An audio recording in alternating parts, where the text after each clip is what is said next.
It's Fayd. Someone asked me to make a Hellion solo video with tier 3. I'm probably not going to do this for any other behemoths. It's not really that fun. It's not anything different. It's just killing a Hellion. So I made this setup earlier and my internet went out. But it's just like Rage Tail with no cells, and Rage Tail Lantern with a healing cell. And a Moon Saber that's maxed out with, I know it says 225, but it's 325 with no cells. It's because I just loaded in. And I'm using healing potions. That's pretty much my whole setup. So now I'm going to go make a Hellion Pursuit.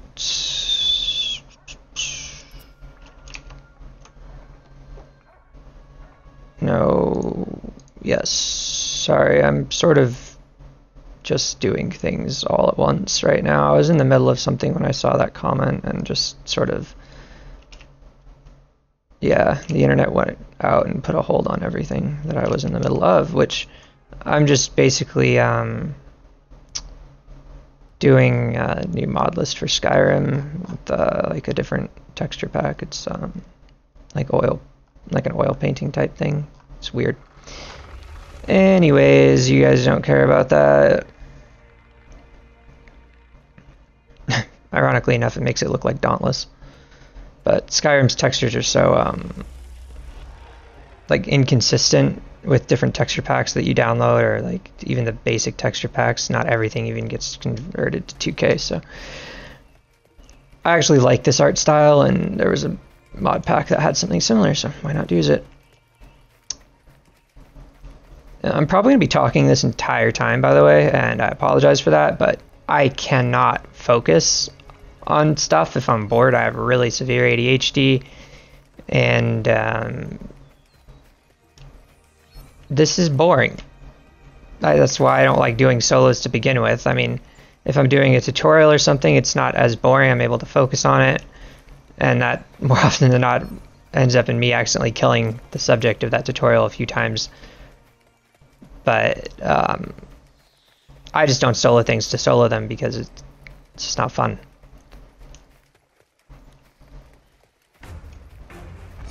I might add a couple of just useful bits of information for people if they are looking to solo stuff. First thing would be make sure your health is always above one-shot range, but never full. Until, you know, obviously you can get it full if there's Aether Vent left and he's already run away, etc. But you don't want it. You want it to be about where it is right now, because if you're using a healing lantern, for instance, and your health is full, the longer that lantern is just sitting there, waiting to be used, the more you're wasting your time. You want to be able to use it every time it comes up. I'm assuming people are going to be taking damage. If you don't take damage in these 1v1s, then you're putting way too much effort into this game. It's in beta, you know, like if the devs, they had this really old event. This guy named French Tomahawk, I think, won. It was basically kill a Rage Tail without taking damage, lowest time won. Okay, and there was no gear requirement, I don't think. And he did it in like maybe 4 minutes or something, but he kind of, like I said, you know, like he basically did nothing but kill Rage Tail for 24 hours. And he memorized like exactly how much he used an axe. He memorized exactly how much time he had to wait in between each one of its animations. Like, you know, how much time he could have to attack, how safe it was during, you know, in the enrage, like all the different times. Just so much work that he put into it to win like a little thingy. And I can't do that. It's just not fun for me. Unless I'm getting paid for it or something crazy.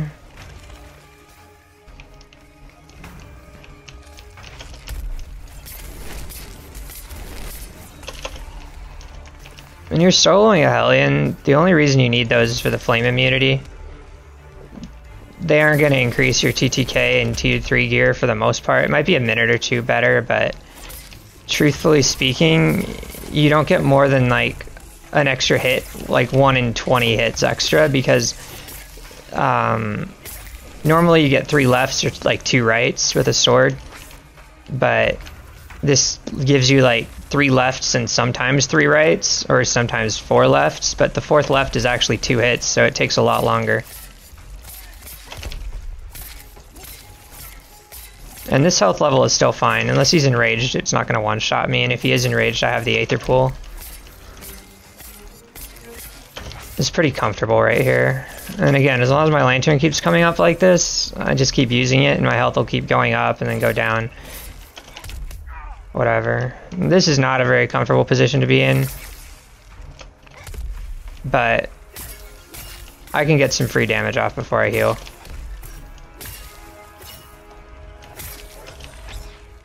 And again, I probably wouldn't get one shot from here. But now that he's enraging, I really don't want to be around unless my health is a bit higher. And it's never good to use health potions just because you can. It's better to go to an Aether Vent. In all cases, because health potions are usable from anywhere. And that's why they're so valuable. Whereas Aether Vent, you have to be able to actually go to them, which means that if you're in a situation where the behemoth is already on the Aether Vent and you're out of health potions, you can't run away and heal. You're stuck on that Aether Vent trying to get it, and the behemoth is going to dumpster you while you're just, you know, constantly trying to activate it. And you're going to have to be dodging stuff. It's going to be really inconvenient. It's going to put a lot of pressure on you, especially like if you're last alive, blah, blah, blah. I don't know. Just always use Aether Vents first, potions second.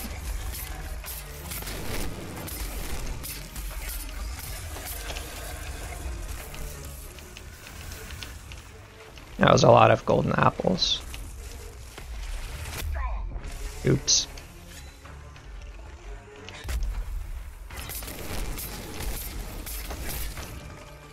I don't really care if I cut the tail off.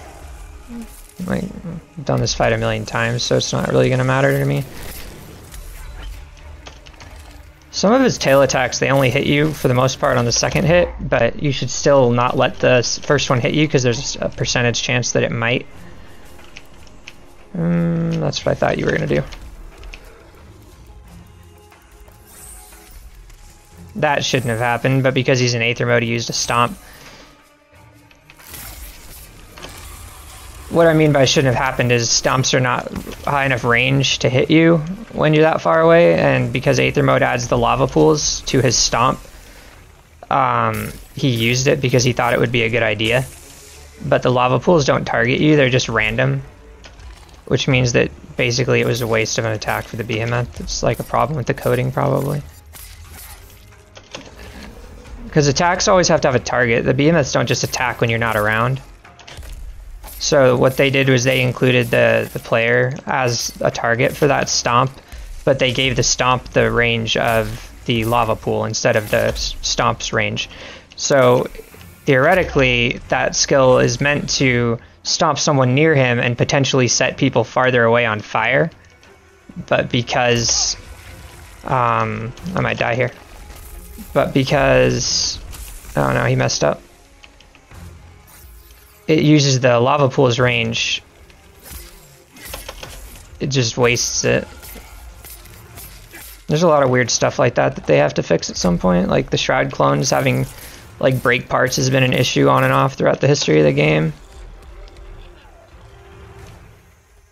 And looking dizzy whenever they get spawned in. I remember when they first were a thing, you could just cut their tails off and you'd have like, depending on how many clones Shroud decided he needed to spawn on you, just an inordinate amount of tails on the ground, just like mini little Shroud tails.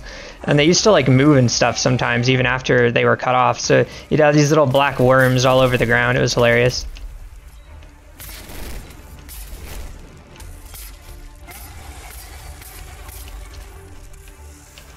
This is way more apples than I was probably going to need for the fight. And again, I've got my lantern up right now, but I can't really use it because I'm pretty much full health. It'll overheal that, and I don't want to waste the HP on the lantern. So I'm waiting until I take another hit before I use it.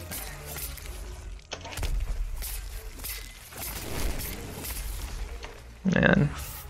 My OCD is kicking in, I can't help it, I have to pick up all of these. ADHD and OCD are a really bad combination.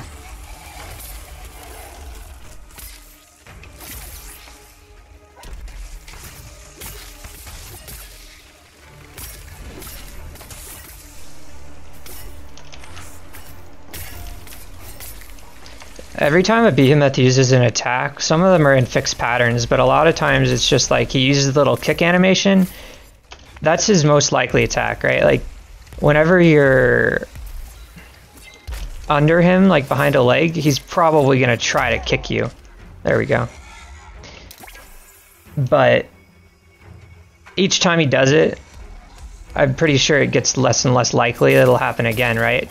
Even if it's not an actual game coded, like a hard coded thing, statistically speaking, even if it's like a 75% chance for him to kick at you, the chance of that happening 5 times in a row is very low, right? That would be an outlier. So after he kicks you a couple times and you dodge, it's usually pretty safe to just keep wailing on him because he's going to do something that takes longer to animate.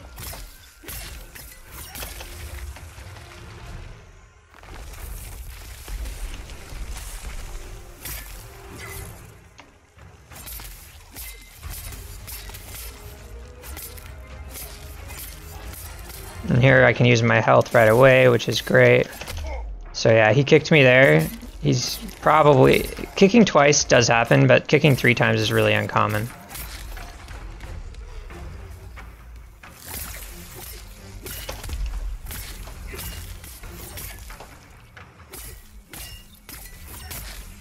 Oh, that's cool. Whatever.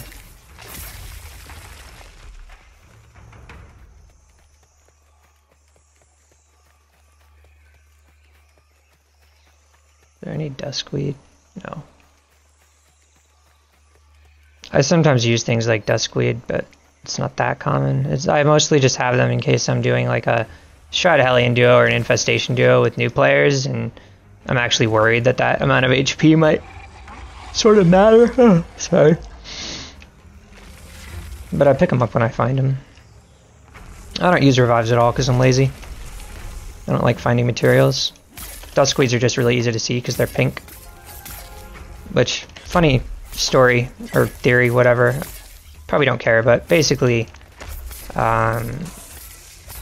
colors like pink and cyan, I don't know what you call it, and orange are the most visible colors, supposedly, for human eyes to see, because human eyes, like the rods, see an RGB color.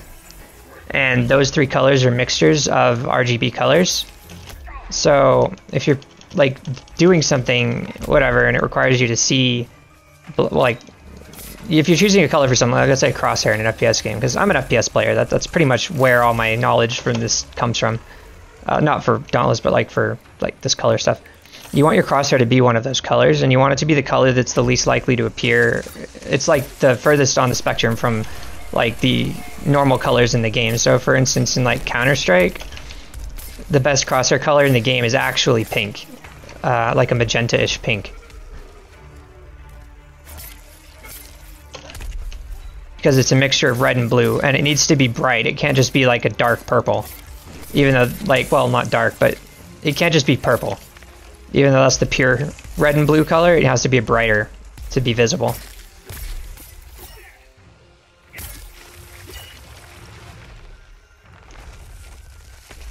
But it's not orange because a lot of the maps have like dirt and stuff, and that's a brown. They're like close on the spectrum. And it's not green because a lot of the characters have like green on them, and green isn't that far from like brown, for instance.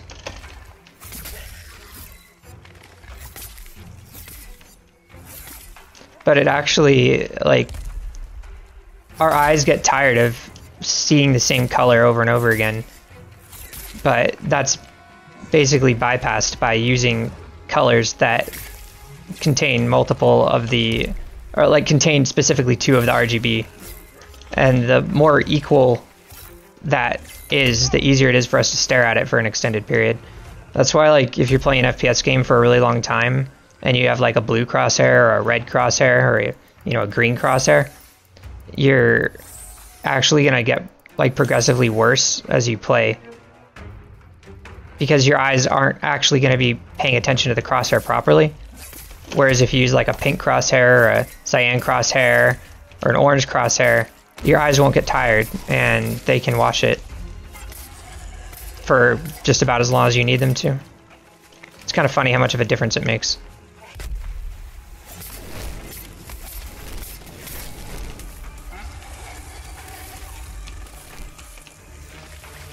That might also be why like gaming glasses have like a yellow tint and stuff in them. I'm not sure, because it's not one of the colors that we see in, generally speaking. It's also odd that the primary colors are red, green, or red, blue, and yellow when we see in red, green, blue.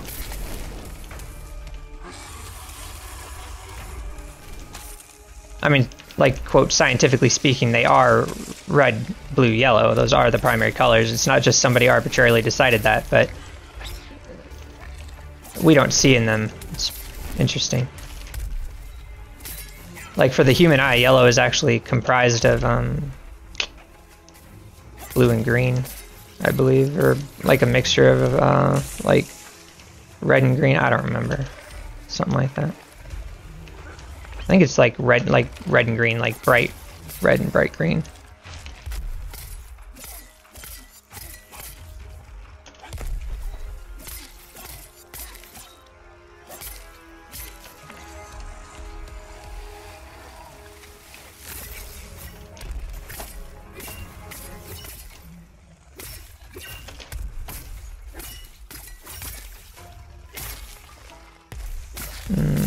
Nope. This attack carries you forward a little too much, so you have to stop after the second one.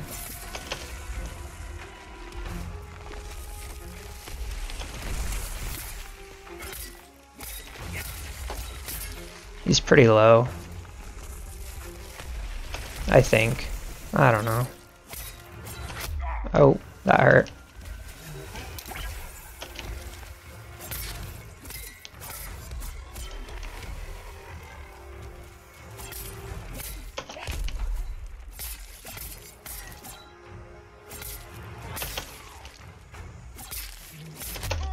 Oh, that hurt too.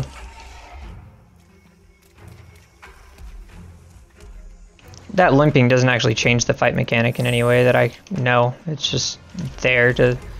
It's like left over from when, like they had more break parts and stuff. Oh, he's dead. Anyways, sorry for the random rants about stuff. If I didn't do it, I couldn't pay attention.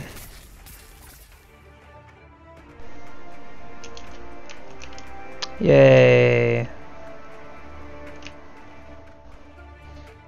I hope this was helpful for somebody, because it's probably the most boring video I've ever made. Yeah, peace out.